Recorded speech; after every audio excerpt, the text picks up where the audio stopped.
Alright, what the heck? How come the hood's up on the GMC? So, we just got back from Canadian Tire, and I guess we're over at the Home Hardware, not really Canadian Tire, but close enough. And truck stopped working, and we were just bouncing down a gravel road, and unfortunately had no idea why. You know, it's got a brand new alternator, and all I heard was a click, and then the power on the light over there would go away, and then I banged on the starter a few times and the power would go away. And I figured that this battery is probably just pooched at this point. There's no way to read a date stamp on it. It's probably way too old. And sure enough, what happened is the battery got probably so old that it corroded the terminal on the positive terminal, caused all that corrosion there. And every now and again, if I just wiggled these wires enough, I would get the light to turn on just for a little bit longer, and then it would shut off again. So I kind of figured it might be something to do with the battery. And then the starter overturned and was grinding one time, but I don't know if that's from me banging on it yet or if the starter might be on the way out too. So I'm just going to replace this battery and see how far that gets me. I got the new one over here, just a Canadian Tire, whatever's cheap model. Should be more cranky apps, and it looks to be a tiny bit bigger than that one anyway, so see how that goes. 13 or 14, 13, looked like a 15, but it's not. That's fun.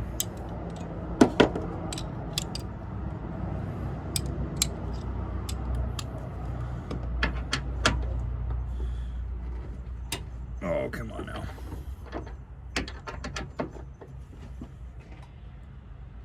This thing doesn't have to be that tight. Wow. It's very rusty and corroded.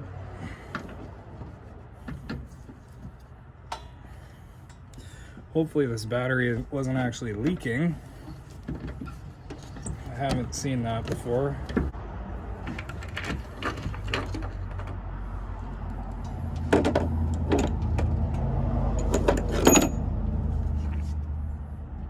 Yeah, it's gonna need some never sees on that. Okay.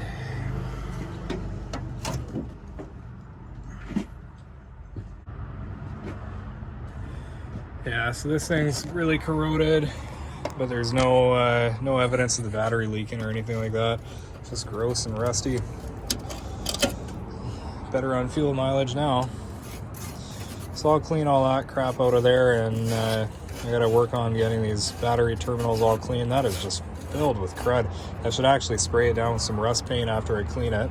So I'll do that, and then I don't have a wire wheel on my grinder, so I'll have to do this by hand, but I'm gonna clean these up while I'm at it too.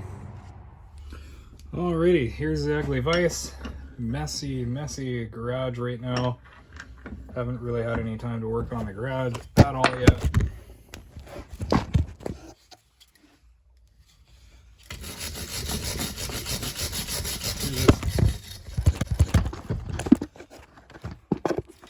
Do this the manual way and see if I can get this cleaned up.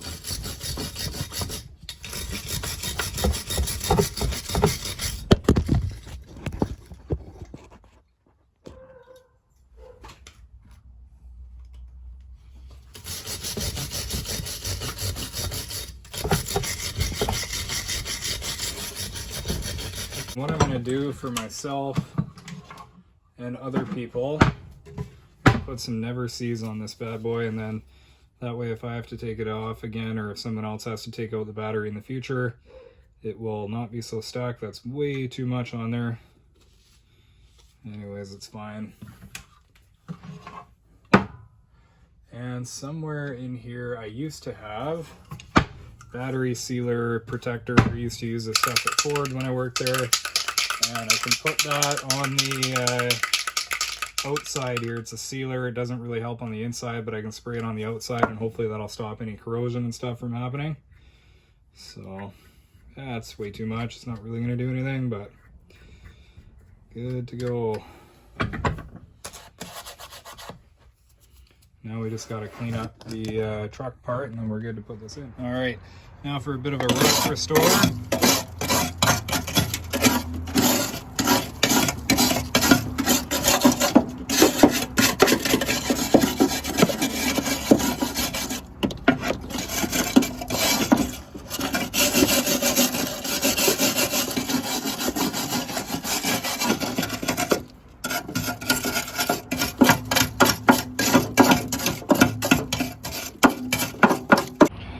All right, we got our surface perfectly prepped right down to bare steel, no rust in sight. And then we're gonna put some of this rust killer, destroyer, or whatever on here, and that should do about nothing. And we'll put a little bit of black on there and call it a day. Put in the new battery. Oh yeah, nice. That looks great. Don't have to mask it off. It's just fine. Good enough. Okay. Alrighty. That is just good as new. Perfectly mixed. That's an awesome paint job right there. Oh yeah. Good quality. Okay, now let's clean up the corrosion off this terminal, the wire.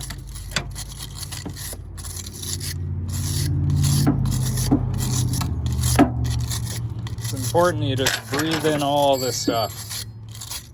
It's totally not harmful or caustic or anything.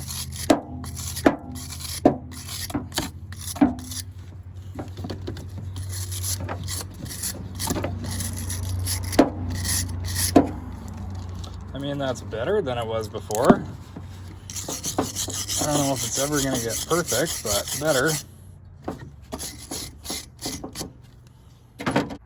That's funny, now that I don't work on cars anymore, I forgot that I had this fancy Nancy tool right here, and I used to use this thing to clean up people's top post battery terminals with this part, and you can clean up most battery clamps with this part, but I don't know if you can actually do this with this kind. I think, yeah, I might destroy it, but it's good enough.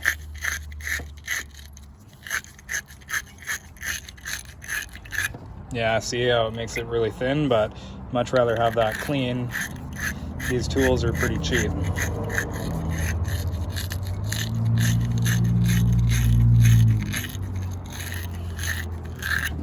Yeah, it does a pretty nasty job, but that's nice and clean on the inside, and that's the most important part. So we'll do that to this guy here.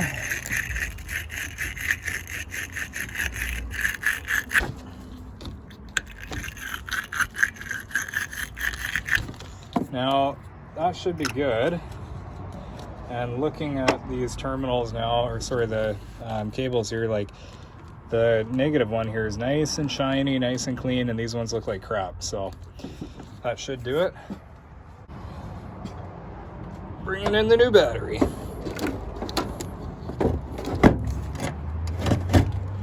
Good. Now this one actually has a date stamp on it, which is much better.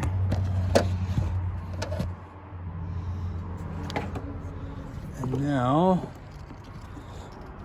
we can fit this on here.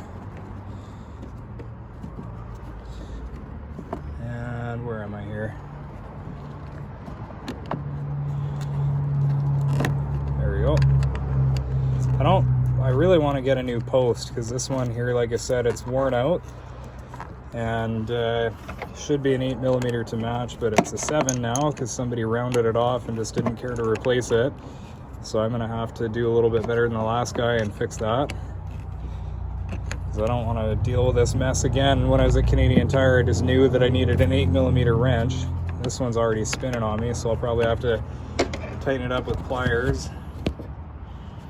If you tighten these side post terminals too much, you will strip it right in the battery, and then you'll be going back to the store for another battery.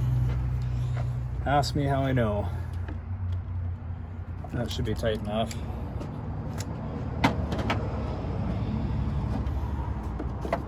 And then we'll do the same with this one. So also really important too, probably know this already, but when you're buying a new battery, some of them are reverse terminals, so they'll have the negative over here, the positive over here. So you have to remember what kind of battery you have, because sometimes the parts people will ask you that, and if you don't know, you can end up with the wrong battery, and it's just really annoying. Will put you behind quite a bit.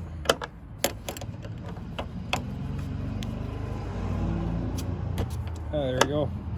Slipped a little bit, but that's... Oh, this one's stripped too. Ah. I guess I was just barely holding on there before. That's tight. So 2 new battery posts is what I need. I got my Never Sees on here now. I'm gonna throw this hold down clamp in the hole.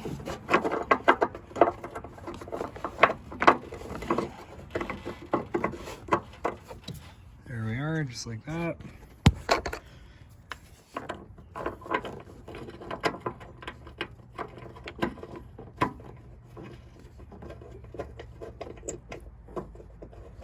Alright, now I can tighten that up.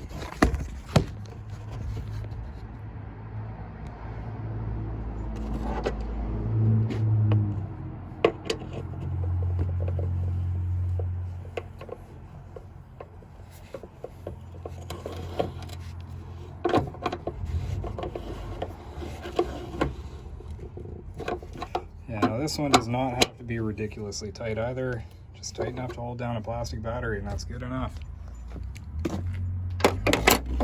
Now that light's going nice and bright again. Let's have a listen to the starter and see if it starts right up or if it screws up.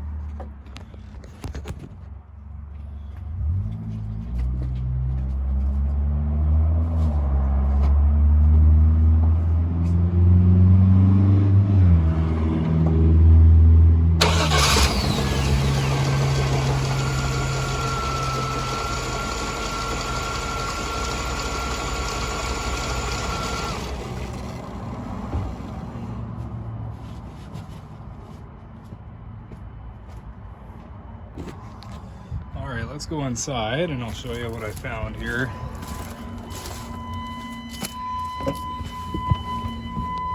Alright, so my issue before, and I did the alternator on this thing because I actually did it before the truck left me stranded because I was watching my volt gauge, and a few months back it was going down a little bit and I knew it was going to be going out very soon.